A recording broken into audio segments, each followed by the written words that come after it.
श्री गणेशाय नमः।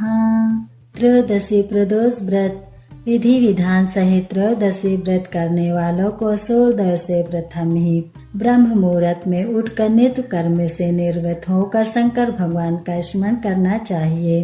व्रत वाले दिन भोजन नहीं करना चाहिए। सायंकाल को जब सूर्यास्त में घंटा भर शेष रहे तब स्नान दानी कर्मों से निवृत्त होकर स्वस्थ वस्त्र धारण कर व पूजन के स्थान को स्वस्थ जल और गाय के गोबर से लीप कर मंडप को भली भांति सजाकर 5 रंगों को मिलाकर पद पुष्प की आकृति बनाकर कुशा का आसन पर पूर्व तथा उत्तर दिशा से विमुख होकर आसन पर बैठे और शंकर भगवान का पूजन करें। ओम नमः शिवाय इस मंत्र को पढ़कर जल चढ़ावें और ऋतु फल अर्पण करें।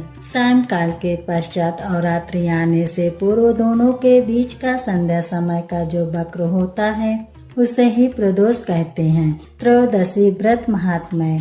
त्रयोदशी उर्फ प्रदोष का व्रत करने वाला मनुष्य सदा सुखी रहता है। उसके संपूर्ण पापों का नाश इस व्रत से हो जाता है। इस व्रत के करने से विधवा स्त्रियों को अधर्म से गिलनी होती है और सुहागन नारियों का सुहाग सदा अटल रहता है। बंदी कारागार से छूट जाता है। जो स्त्री पुरुष जिस कामना को लेकर इस व्रत को करते हैं उनकी सभी कामनाएं कैलाशपति शंकर पूरी करते हैं। सूर्य जी कहते हैं, त्रयोदशी का व्रत करने वालों को 100 गौदान का फल प्राप्त होता है। इस व्रत को जो विधि विधान और तन मन धन से करता है उसके सभी दुख दूर हो जाते हैं। सभी माता बहनों को 11 त्रयोदशी या पूरी साल की 26 त्रयोदशी पूरी करने के बाद उद्यापन करना चाहिए। प्रदोष वार परिचय। रवि प्रदोष आयु आरोग्यता के लिए रवि प्रदोष करना चाहिए। सोम प्रदोष अभिष्ट सिद्धि को कामना हेतु सोम प्रदोष व्रत करें। मंगल प्रदोष रोगों से मुक्त और स्वास्थ्य हेतु मंगल प्रदोष व्रत करें। बुध प्रदोष सर्व कामना सिद्धि के लिए बुध प्रदोष व्रत करें। बृहस्पति प्रदोष शत्रु विनाश के लिए बृहस्पति प्रदोष व्रत करें।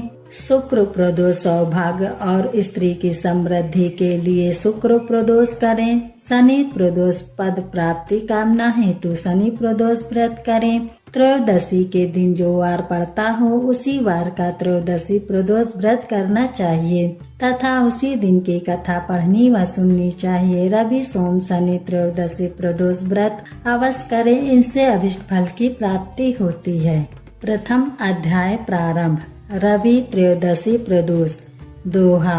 आयु वृद्धि आरोग्यता या चाहो संतान, शिव पूजन विधिवत करो, दुख हरे भगवान। एक समय सर्व प्राणियों के हितार्थ परम पावन भागीरथी के तट पर ऋषि समाज द्वारा विशाल गोष्ठी का आयोजन किया गया। विज्ञ महर्षियों की एकत्र सभा में व्यास जी के परम शिष्य पुराण वेता सूत जी महाराज हरि कीर्तन करते हुए पधारे। सूत जी को देखते ही सनकादिक 88,000 ऋषि मुनियों ने खड़े होकर दंडवत प्रणाम किया। महाज्ञानी सूत जी ने भक्ति भाव से ऋषियों को हृदय से लगाया तथा आशीर्वाद दिया। विद्वान ऋषिगण और सब शिष्य आसनों पर विराजमान हो गए। मुनिगण विनीत भाव से पूछने लगे कि हे परम दयालु, कली काल में शंकर की भक्ति किस आराधना द्वारा उपलब्ध होगी, हम लोगों को बताने की कृपा कीजिए, क्योंकि कलियुग के सर्व प्राणी पाप कर्म में रत रहकर वेद शास्त्रों से विमुख रहेंगे। दीन जन अनेकों संकटों से त्रस्त रहेंगे। हे मुनि श्रेष्ठ, कली काल में सत्कर्म की ओर किसी की रुचि न होगी। जब पुण्य क्षीण हो जाएंगे तो मनुष्य की बुद्धि अस्त कर्मों की ओर खुद ब खुद प्रेरित होगी, जिससे दुर्विचारी पुरुष वंश सही समाप्त हो जाएंगे। इस अखिल भूमंडल पर जो मनुष्य ज्ञानी होकर ज्ञान की शिक्षा नहीं देता उस पर परमपिता परमेश्वर कभी प्रसन्न नहीं होते हैं। हे महामुने, ऐसा कौन सा उत्तम व्रत है जिससे मनवांछित फल की प्राप्ति होती हो? कृपा कर बताइए। ऐसा सुनकर दयालु हृदय ऋषि सूत जी कहने लगे कि हे श्रेष्ठ मुनियों तथा शौनक जी, आप धन्यवाद के पात्र हैं। आपके विचार सराहनीय एवं प्रशंसनीय हैं। आप वैष्णवज्ञ हैं, क्योंकि आपके हृदय में सदा परहित की भावना रहती है। इसलिए सनकादिक ऋषियों, सुनो, मैं उस व्रत को तुमसे कहता हूँ जिसके करने से सब पाप नष्ट हो जाते हैं।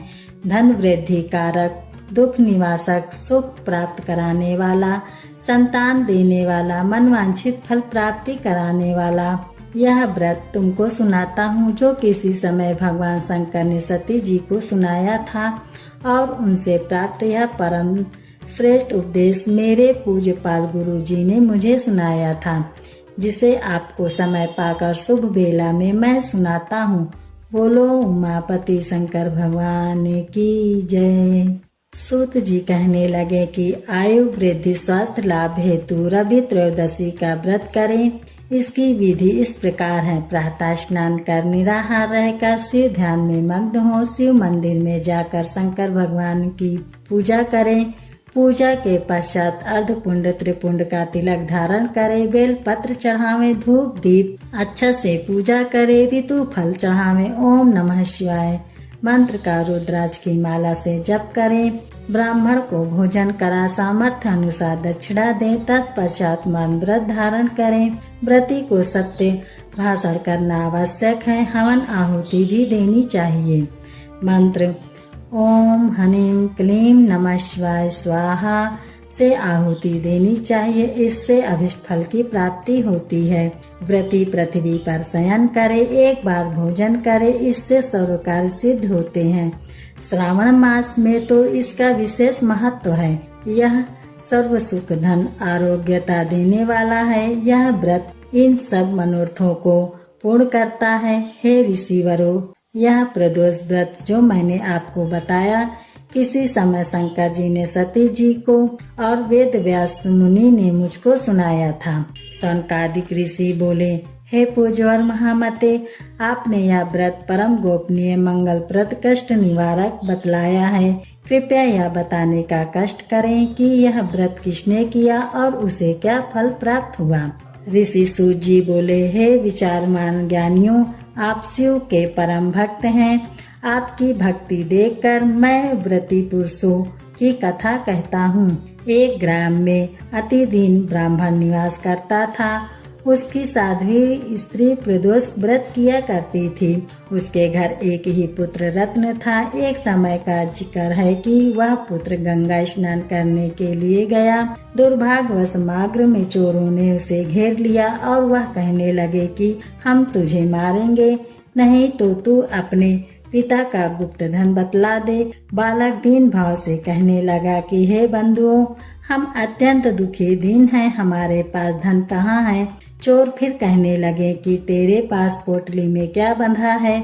बालक ने निसंकोच उत्तर दिया कि मेरी माता ने मुझे रोटी बनाकर बांध दी है। दूसरा चोर बोला कि भाई, यह तो अति दीन दुखी हृदय है, इसे छोड़िए। बालक इतनी बात सुनकर वहां से प्रस्थान करने लगा और एक नगर में पहुंचा। नगर के पास एक बरगद का पेड़ था। बालक वहां बैठ गया और थककर वृक्ष की छाया में सो गया।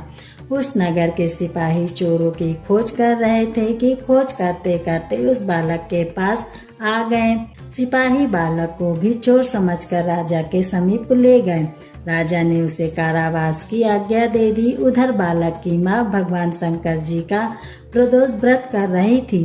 उसी रात्रि राजा को स्वप्न हुआ कि यह बालक चोर नहीं है, प्रातः छोड़ दो, नहीं तो आपका वैभव राज्य सब शीघ्र ही नष्ट हो जाएगा। रात्रि समाप्त होने पर राजा ने उस बालक से सारा वृत्तांत पूछा। बालक ने सारा वृत्तांत कहे सुनाया। वृत्तांत सुन राजा ने सिपाही भेज बालक के माता पिता को पकड़वा कर बुला लिया। राजा ने उन्हें जब भयभीत देखा तो कहा, तुम भय मत करो, तुम्हारा बालक निर्दोष है। हम तुम्हारी दरिद्रता देखकर 5 गांव दान में देते हैं। शिव की दया से ब्राह्मण के आनंद होने लगे। इस प्रकार जो कोई इस व्रत को करता है उसे आनंद प्राप्त होता है। सनकादिक ऋषि बोले कि हे दयालु, आप कृपा करके सोम त्रयोदशी प्रदोष का व्रत सुनाइए। बोलो उमापति शंकर भगवान की जय। रवि त्रयोदशी प्रदोष व्रत, सोम त्रयोदशी प्रदोष व्रत दूसरी वीडियो में अपलोड करूंगी। हर हर महादेव।